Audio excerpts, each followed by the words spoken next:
Welcome to the first lecture of the module Marketing and Customer Support. The topic of this lecture is Introduction to Marketing. To understand the content of this lecture, we recommend that you have previously watched the lectures of Module 1, Introduction to Blockchain Methodology, and Module 4, Business Planning. However, even without prior knowledge from the previous modules, you should be able to understand the main content of this lecture. The learning material is designed to provide you with important future skills, see Ehlers 2020, to gain the ability to effectively manage or develop blockchain services and processes. Our agenda. First, we will introduce you the learning objectives of this lecture. Then, there is a short introduction and explanation of the marketing discipline. After that, the implementation of strategic marketing planning with different methods and useful templates will be presented in detail. Finally, the use and structure of the marketing canvas as a visual overview of your marketing strategy is explained. This slide shows an overview of the knowledge, skills, responsibilities, and autonomies you will acquire in this lecture. The aim of this lecture is to give you an overview of the meaning and different tools of marketing. At the end of the lecture, you should be able to illustrate products, prices, promotions, and sales strategies for blockchain technology and be capable of organizing marketing campaigns for blockchain technology. Our introduction to marketing.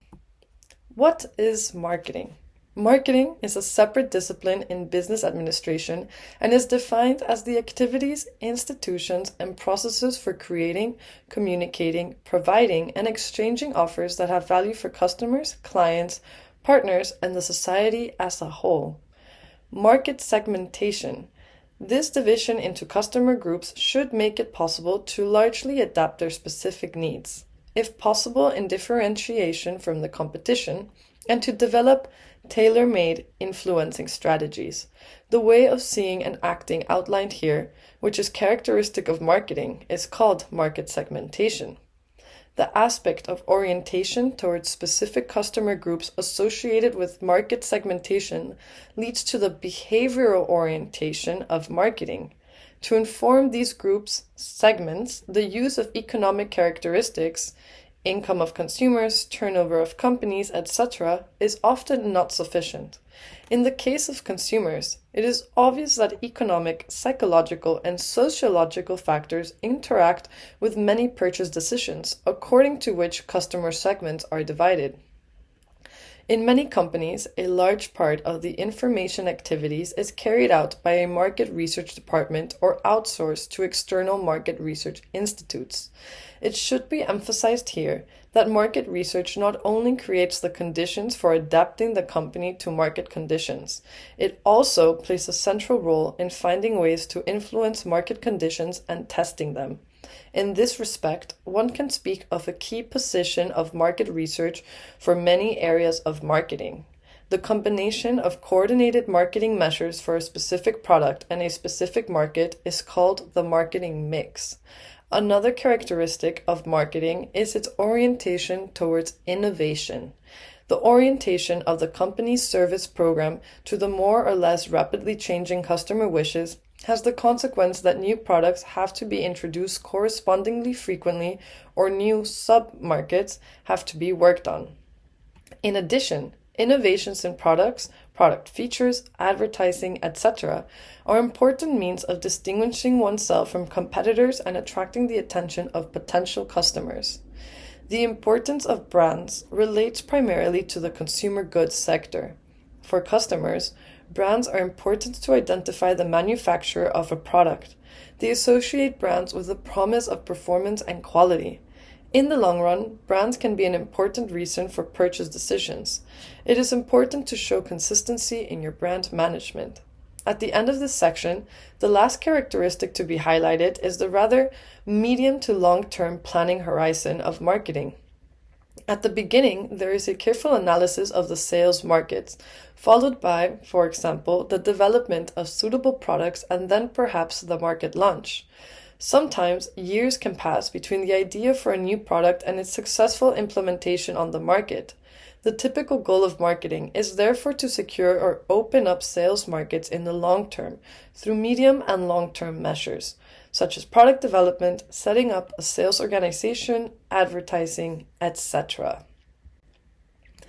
The difference between B2C and B2B marketing. With regard to blockchain, it is important to differentiate between business to business, B2B, and business to consumer, B2C, marketing, since blockchain is a back-end technology that is usually used by companies, across companies, or by the general public.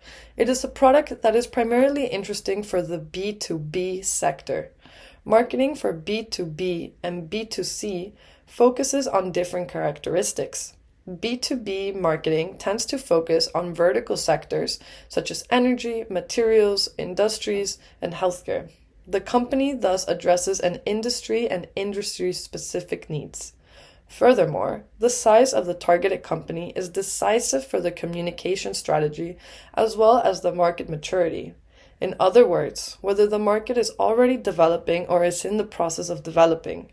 In the B2C market, on the other hand, more focus is placed on geography, psychographics, demographics, or user behavior to develop a suitable communication strategy. These factors play a lesser role in B2B marketing. Strategic marketing planning. For B2B marketing, Cairns has designed the model for strategic marketing planning. It consists of 7 points, which are presented in the following slides. Number 1, evaluate the marketing landscape. Number 2, analyze your competitors' positioning and approach. Number 3, establish the brand message and value proposition. Number 4, select the mix of media channels. Number 5, build your MarTech stack. Number 6, identify your marketing objectives. And number 7, define your budget and timescales. Step 1, evaluate the marketing landscape.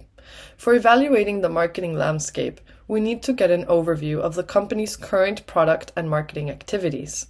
This can be quickly compiled based on answering a series of internal marketing audit questions and should profile some or all of the following, depending on industry sector and specifics. Age and brief history of the company, including any M&A activity. Product manufacture and/or services supplied. Market sectors and applications for the products or service. Maturity of these market sectors. Sales figures and splits across divisions, turnover and profitability. Makeup of the internal sales and product support teams. Reseller/distribution network overview. And the recent, from the last 1 or 2 years, historical marketing activity overview. It should be a concise executive summary of no more than 2 pages. The next point is to define the market segmentation and routes to market. An explanation will follow on the next slides. A buyer persona is effectively a representation of your ideal customer. It's based on a combination of market research and actual data about your existing customers. By conducting a comprehensive analysis of the trends, behaviors, similarities, and patterns amongst your target audience, you can then create a marketing strategy built around their key objectives and challenges. Buyer personas are invaluable for B2B marketers as they enable the creation of prospect-oriented marketing campaigns and content, showing target audiences that you understand their business plans and problems intimately, encouraging them to engage further with your business. Although buyer personas can be constructed using in-house knowledge, the most effective way of building buyer personas is to choose a market segment, select a range of customers from this segment, and then survey those customers to create a series of data points. The following is a list of questions that should be asked in any survey. What leads you to buy products or services like ours? What are your current challenges? What are the problems our products or service solves for you? What might happen if these problems were not solved? Where did you hear about us? What do you value most about a product or service? Are you satisfied with everything, i.e. the quality, the service, the support, the results, etc.? Or is there anything that could be improved? What features would you like to see in our product or service? Would you recommend our company? Which industry blogs, websites, or influencers do you access for knowledge building? Who are the key stakeholders in your company? Researching the macro environment. Here you can also use the business model environment that we introduced in lecture 4.3. In the end, it is always of benefit to carry out a SWOT analysis. We will introduce this technique in the following slides. Market segmentation. The best known types of market segmentation are geographic, demographic, psychographic, and behavioral. Market segmentation tries to group certain people together and target them more specifically. The different characteristics can help to better classify the markets. Also in B2B markets, this information can be important to target the buyers in companies or the specific target group of a company. Routes to market. The routes to market refer once again more to the B2B sector. Here, the 4 groups to be addressed are addressed. Firstly, the installers who have to integrate the technology into the company environment and need training or introduction for this. The end users who have to use the technology and distributors who are to sell the technology and the offer. Persona. The purpose of personas is to create reliable and realistic representations of your key audience segment for reference. Effective personas represent a major user group of your business. Express and focus on the major needs, i.e. jobs, pains, gains, of the most important users and help us identify the right propositions for our customers. Shows what features to develop, shows how to communicate effectively with them, shows what benefits, value they want to get from our product, puts a human face on the abstract data we collect about our customers. It brings them to life. It's based on real people with backgrounds, goals, and values. It should be based on qualitative and some quantitative research on web analytics. Your personas are only as good as the research behind them. Personas can receive a summary of market segmentation information, demographic information such as age, gender, marital status, or education, but also personality, preferred communication channels, motivations, and frustrations can be preserved in a persona. Our macro environment. The macro environment is the landscape your company is operating in. Important for the macro environment research are the following points. Look specifically at new results. Look up industry trade association reports for market stats. Review market report summaries to establish some baseline top-level market stats. Think about different perspectives of where the product sits in the wider market. Sift through digital trade publication content and feature lists to get an overview of what the key subjects and trends are. Look at trade show content, define zones, and seminar topics to get a feeling for key industry issues. Interview internal staff across different departments. To analyze the macro environment, the business model environment and Porter's 5 forces can also be helpful methods. A SWOT analysis. The SWOT includes strengths, weaknesses, opportunities, and threats, and is a simple but useful tool that marketers use to better evaluate the business environment. SWOT findings help companies to effectively penetrate the marketplace and quickly capitalize on opportunities. Strengths and weaknesses are attributes of the organization, and opportunities and threats are from the outside of the organization and attributes of the environment. Step 2. Analyze your competitors' positioning and approach. To succeed in the market, you must analyze your competitors. 1. The first key area is brand and positioning. Try to answer the following questions. A. What are the key aspects of a competitor's value proposition that come across on their website? B. Go beyond this though. Dig deep into the subpages of the website for more detail. C. Review their electronic literature. D. Look at messaging on trade show photos and social posts. E. What else do they stand for? F. What else rises to the top in terms of consistent messaging? G. How are they trying to be perceived in the market? 2. The second is size and segmentation to provide context. A. Are they a smaller division of a much bigger company with many more product lines? B. How do they segment the market? C. What brackets do they sit in from a market share perspective? D. What are their strengths and weaknesses in terms of channel, R&D, innovation, etc.? 3. The third is the sophistication of the range of marketing techniques and frequency of updates. It will give you a benchmark from which you can pinpoint weaknesses in your own marketing setup. A. Key features or areas of their website. B. Corporate and technical brochure downloads. C. Seminars or webinars. D. Rich content such as blog posts. E. Technical data sheets and documentation. F. Credibility building via case studies or media relations and PR activity. G. Social channels. H. Video and web explainers. I. Regularity of news content. J. E-newsletter subscription links. K. Live chat functionality. L. Login or bespoke functionality for either resellers or customers.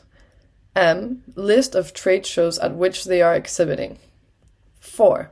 How do they stack up against your company on a digital basis? The influx of MarTech tools in recent years has transformed the level of detail with which you can now benchmark your competitors' digital presence and performance. A. Domain authority of website, estimated traffic on website, backlinks to website, wider SEO performance of a website, channel engagement rates will provide a benchmark on social performance. Step 3. Establish the brand message and value proposition. The value proposition represents the central pillar of the 5 key elements that make up a brand's kinetic or living/energized values. Brand components include brand essence, the defining idea, a shorthand way of explaining what the brand is all about. Brand purpose, why is what your brand does useful and why is it valuable?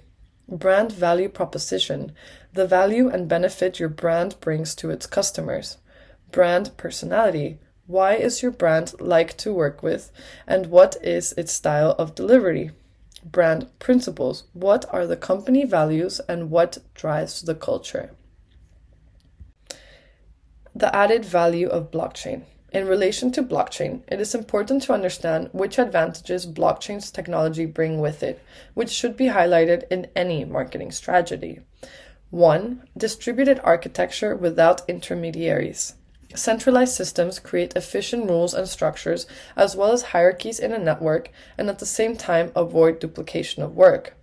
Often, however, it is precisely this centralization that leads to high costs, which in economic systems are reflected in inflation, corruption, and profits. Decentralization without an intermediary saves these costs. Moreover, due to technological progress, the costs of distributed networks often decrease. At the same time, decentralization makes the system more robust, flexible, secure, and efficient. Not only are transactions processed in near real time and known across all parties, reducing the number of intermediaries would reduce cost and improve security as there is no central authority to rule over the data. All network participants can validate transactions locally without relying on an external supervisor. 2. Data and manipulation security. The data blocks of the blockchain cannot be changed afterwards. The information entered is protected against manipulation. Complex security systems, as often used with central platforms, are usually no longer necessary on this scale. Especially where the verifiable integrity of data plays a role, blockchain contributes to security. Not only the data storage, but also the cryptographic consensus mechanisms additionally enable secure and tamper-proof voting, also referred to as crypto-democracy. Number 3. Transparency, traceability, and consensus. The shared ledger guarantees a common consensus between the network participants. Transactions are both transparent and traceable. The common consensus not only enables a common level of knowledge in the network, transactions can be validated by all participants and identities or property rights can be easily verified. In addition, all relevant network participants agree to new transactions, depending on the consensus algorithm used, whereby network activities or business transactions are monitored automatically. Furthermore, transparent procedures and transactions also lead to changes in the behavior of individuals as well as organizations. This could potentially reduce fraud and manipulation rates of procedures. Number 4. Optimizing costs and saving time in transactions. Transaction times for complex interactions with multiple parties are shortened by the elimination of a central verification authority and by digital, automated process flows. At the same time, costs are saved by reducing the number of trust centers and by lowering communication costs due to the shared ledger. New information is available to all participants simultaneously and in almost real time. Overall, the flexibility in the network increases, but is always dependent on the number of transactions and the size of the network. 5. Automation through smart contracts. These are seen as improving the overall business function by automating management and control processes. Smart contracts are still seen as having great optimization potential because they replace trusted third parties. If blockchain technology is seen as a data layer synchronized between multiple parties, smart contracts can be seen as a logical layer for controlling and monitoring regulations. 6. Trust. The traceability and verification of transactions creates trust amongst users, especially in networks where the other parties are unknown. New trading relationships can also emerge. Potentially, there is more equality, justice, and freedom for organizations and global activities. Hurdles of today's mostly regionally limited regulatory systems can be overcome. Local auditors and regulators will find it easier to verify the compliance of individual transactions. And 7. If monitoring by third parties, e.g., legal requirements, is necessary, blockchain reduces the burden on the regulatory system. Auditors and regulators have easier access and traceability to relevant transaction details without interfering with productive operations. Certificates and seals, e.g. as proof of origin of organic and fair trade products, also benefit. However, it has not yet been proven whether the number of manipulation attempts in established processes can also be reduced. Qualitative added value analysis.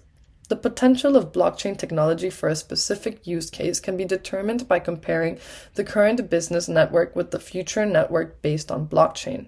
The following is a brief explanation of the assessment framework for the qualitative value added analysis, also referred to as value creation analysis. The aim of the qualitative value creation analysis is to analyze the added value from the perspective of all participants along the entire value chain and to map the business relationships between the stakeholders involved. In addition to the classic flows of money, goods, and services, data and information flows between the various stakeholders are also mapped. Data and information flows are of particular importance when considering the added value of blockchain, as data and information can themselves have an economic value. Furthermore, data is the core building block of blockchain technology. The added value analysis on the basis of the evaluation framework shown is not aimed at the business models of the individual stakeholders, which could be described with the business model canvas, but focus primarily on the value for the network or ecosystem between the stakeholders involved. Especially for the evaluation of the added value of blockchain, it is essential not to look at individual network participants and their business models, but primarily at the complete ecosystem in which these stakeholders move. The added value results fundamentally from the overall change in the economic cycle. Step 4. Select the mix of media channels. There are over 100 categorized top-level, broad channel marketing types, i.e., general groupings such as social media rather than individual channels such as LinkedIn. This presents a complex challenge to B2B marketers when it comes to attempting to define the mix of channel types to be used. A few key areas should be addressed in this respect. What is the cost profile/barrier to entry of a particular channel? Very high, high, medium, low, or very low. Review relative performance of channels currently used and rank according to very high, high, medium, low, very low. There are numerous free of charge MarTech tools that can guide you to benchmark starts for a particular industry sector. Rank what proportion of competitors already use the channel. Assess whether there are any new channels that competitors are using that may add value to the mix by effectively targeting key buyer personas. And score potential channels from a 1 to 10 for market fit and potential returns. And apply weighings to each category above and select new mix of channels. The typical buying group for a complex B2B solution involves 6 to 10 decision makers, each armed with 4 or 5 pieces of information that they've gathered independently and must deconflict with the group. At the same time, the set of options and solutions buying groups can consider is expanding as new technologies, products, suppliers, and services emerge. These dynamics make it increasingly difficult for customers to make purchases. In fact, more than 3/4 of the customers Gartner surveyed described their purchase as very complex or difficult. To understand how to best help customers advance through a complex purchase, Gartner research identified 6 B2B buying jobs that customers must complete to their satisfaction in order to successfully finalize a purchase. Problem identification. We need to do something. Solution exploration. What's out there to solve our problem? Requirements building. What exactly do we need the purchase to do? Supplier selection. Does this do what we want it to do? Validation. We think we know the right answer, but we need to be sure. Consensus creation. We need to get everyone on board. B2B buying doesn't play out in any kind of predictable linear order. Instead, customers engage in what one might call looping across a typical B2B purchase, revisiting each of those 6 buying jobs at least once. Step 5. Build your MarTech stack. At its most basic level, a marketing technology MarTech stack is a collection of technology-based tools used by marketers to help them effectively automate, perform, and report on various multi-channel marketing activities across their customer lifecycle. The combination of tools can vary depending on type and size of business, budget, and the company's strategic goals and priorities. At its most advanced level, it can be a major source of competitive marketing advantage. Rather than obsessing too much over specific branded tools, though, it is better to approach your MarTech stack framework with some more straightforward questions. What does my company's current MarTech stack look like? Are these technologies internal or external facing? What am I trying to achieve in terms of content production? What collaboration will be needed to fulfill these requirements? How will I disseminate this content to the key target groups? How can I measure content engagement and impact? Where are the priorities in terms of evolving the stack? Can I connect, integrate, and share data between the different tools? Does the newly defined tech stack align with the strategy and meet marketing goals? The internet has leveled the playing field for industrial and B2B SMEs in recent years, and the media landscape is certainly changing as a result of this. In the present day, access to audiences has been ceded to platforms. Publishers' old value propositions to brands, which was essentially access to the audiences, is now beginning to dissipate with the advent of social platforms with massive user bases. Not to mention a raft of popular digital publishers sprawled across the internet and thousands of MarTech stack platforms. These emerging forces have begun to disrupt legacy publishers' control over audiences. But by breaking down the overall marketing stack into chunks, it is possible to arrive at a more manageable process for building your own B2B marketing tech stack. There are a few key imperatives in this respect. A. There are 6 core groupings: advertising and promotion, content and experience, social and relationships, commerce and sales, data and management, split down into 49 subcategories.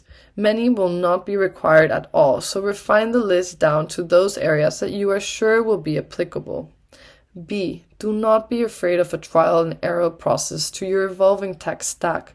Once you have defined a suite of, say, 10 or 15 tools, do not just assume that the project is complete and move on to something else.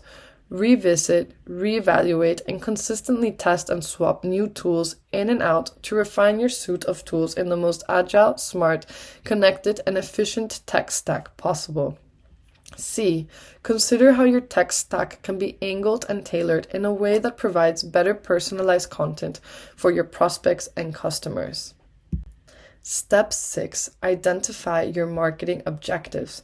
SMART is the acronym that covers the 5 key criteria in the setting of objectives. It stands for specific, exactly what should be achieved, such as growing a website traffic. Measurable, how will the goal be measured, such as website visitors. Achievable, is the goal to hit a target or a percentage increase? Relevant, what will be the change or result, such as increase of 20%? Time-bound, what is the deadline by which the goal must be achieved, such as 12 months from now? For each SMART objective, there are a number of key areas that need to be considered. What is the driving force behind what you want to achieve, and why must a particular problem be solved? How does the end vision solve the problem, and what does success look like? What steps must be taken for that aspirational objective to be achieved? What are the industry benchmarks according to each channel? What is the company's current performance across these same channels? What are the tactics identified in this strategic framework that will be used going forward? What is the desired performance level across each channel, and is it achievable in the context of industry benchmarks? Marketing and sales objectives should be aligned, i.e., state what you expect the sales impact to be of specific marketing objectives, such as increasing website traffic, automation conversations, and social engagement. One of the most important considerations when building out your own objectives should be a clear division between benchmark vanity objectives and quantifiable ROI metrics. It may not be possible to attribute ROI to every channel activity, and, as such, there is no problem in incorporating a secondary list of what are typically known as vanity objectives, but the primary objectives should link back to engagement, conversion, and ROI. With that in mind, the following 5 questions should be carefully considered as a barometer of ongoing B2B marketing performance. How much in revenue or contract value resulted from marketing sources? What percentage of new customers were sourced by marketing initiative? For every pound spent on marketing, how many sales leads were generated? How much does it cost you to acquire a customer? What percentage of acquired customers interact with your marketing activity? And step 7, define your budget and timescales. In the last step, it is important to create a plan for how and when you want to realize your marketing objectives. For this purpose, it must be determined how much money is set aside for which period of time for the realization of the goals, and how it can be measured that the goals are successful. In a multi-channel approach, reporting and dashboards are useful to facilitate marketing control. Marketing canvas. The marketing canvas is divided into 9 subject areas, but here the product idea is summarized rather than the business idea. Target customer, challenge, and consequences. Our passion for the product makes it more difficult for us to adopt the perspective of our customers. To better understand their way of thinking, we need to think in a more problem-oriented way. The following questions will help you to understand the challenge of your target audience. What is the challenge your customer is facing? Is the challenge a problem or a need? Why does the problem or need occur? What are the consequences of the problem or need? What are the causes of the problem or need? Which factors influence the problem or need? Are there several problems or needs? If so, what are the top 3? Several problems are the first indication that your target audience consists of several personas. The following questions help you to understand the consequences of your target audience. What is the worst case scenario for your customer if they ignore the problem and do not look for a solution? What losses can they expect? Will it cost them financially and emotionally if they continue to do business as usual? What disadvantages will they suffer as a result? What feelings will this cost? The ideal customer. Create a checklist of conditions that companies are likely to meet that will benefit most from your product or service. These criteria work like a funnel, narrowing down a large heterogeneous mass of potential target customers until one or more main target audiences are identified. The more filter factors you can define, the more precisely the segmentation will work. These conditions are suitable as a filter for the checklist. Geographical location. Do you want to address regional, national, or international customers with your solution? How large is the radius where you wish to be active? Sector affiliation.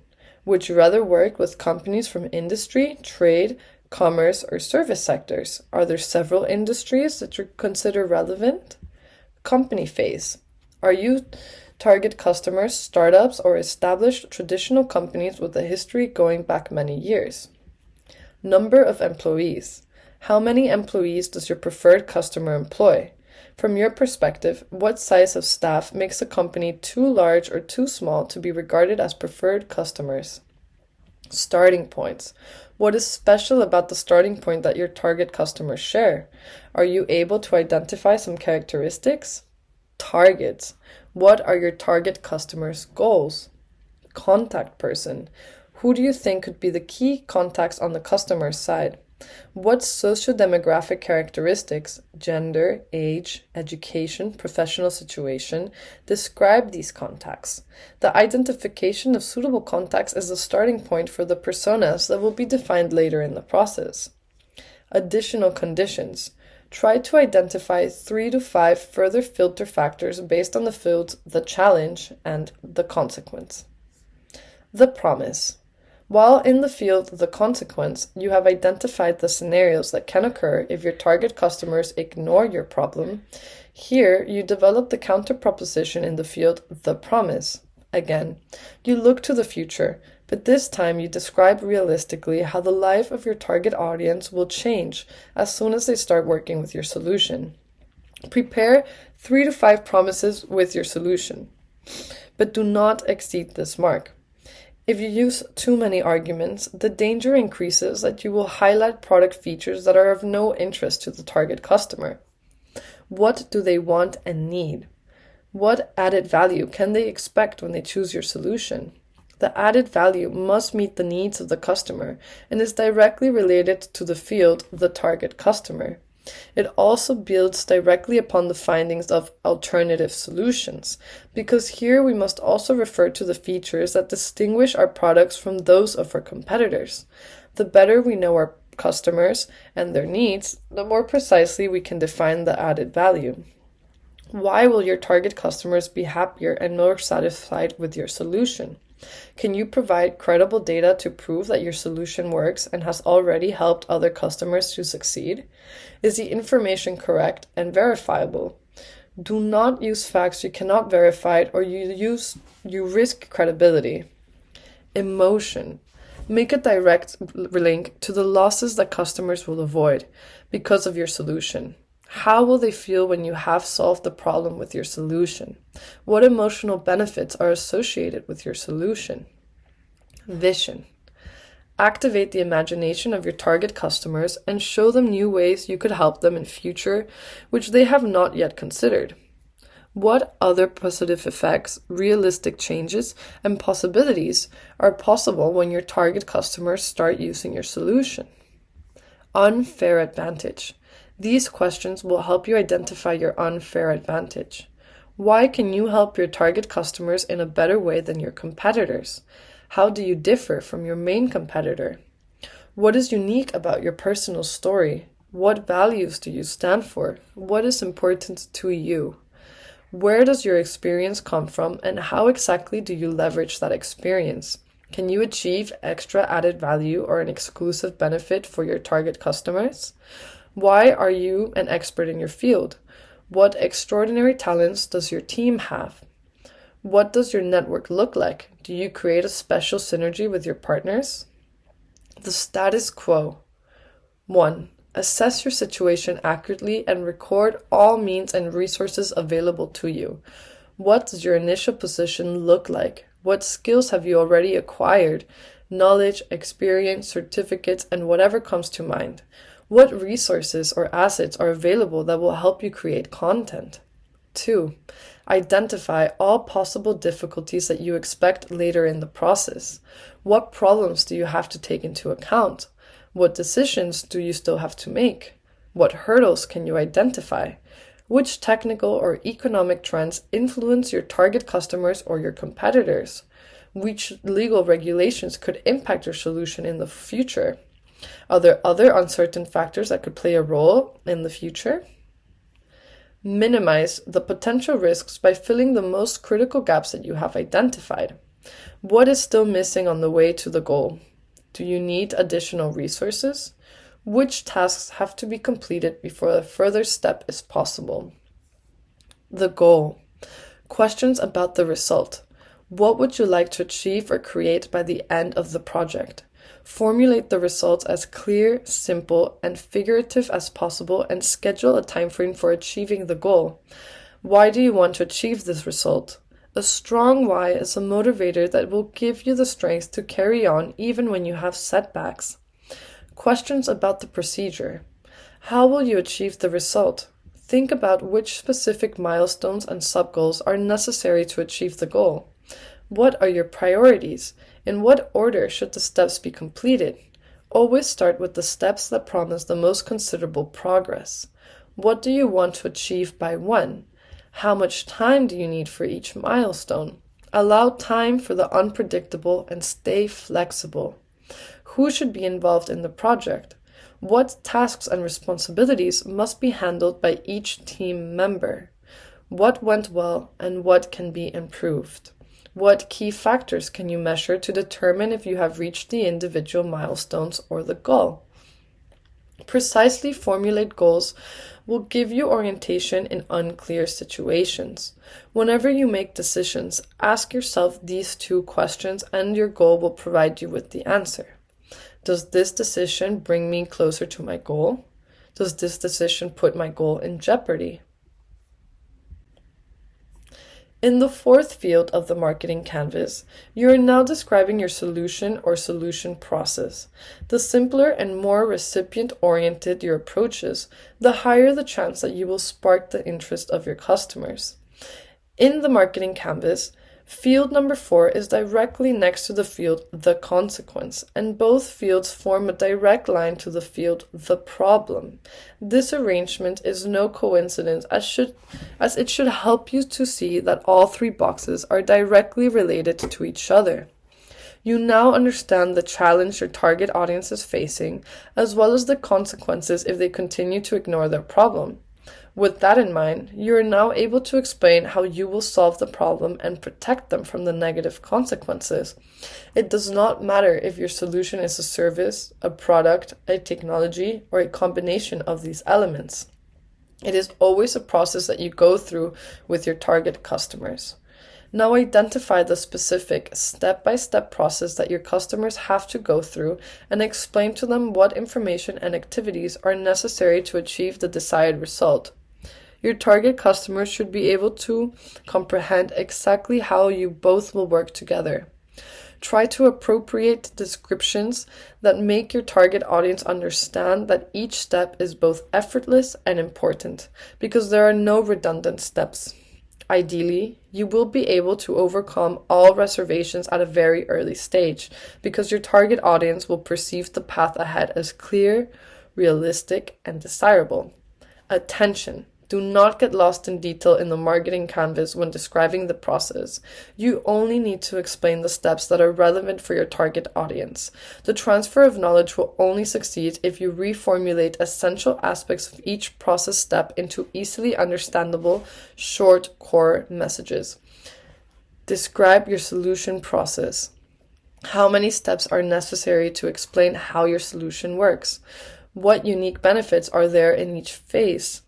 Are there partners that you work closely with? Now is the time to mention them. What added value do the partners contribute to which processes steps? What is the crucial aspect of your product or service that will allow you to generate a maximum response? Describe as precisely as possible how your target customer will benefit from your solution and use this to formulate the title of your solution process. Then check your solution process carefully. Are all the terms you have used understandable? You can use technical terms, but only if you are sure that your target audience will understand them effortlessly. Does the solution process answer most critical questions of your target customers? Have you described the process from your customer's perspective, or does it still contain information that has no connection to their needs? And what can you and your team do to exceed the expectations of your target customers even further? Thank you for listening and watching this presentation. I hope you enjoyed it, and I'll see you in the next lecture.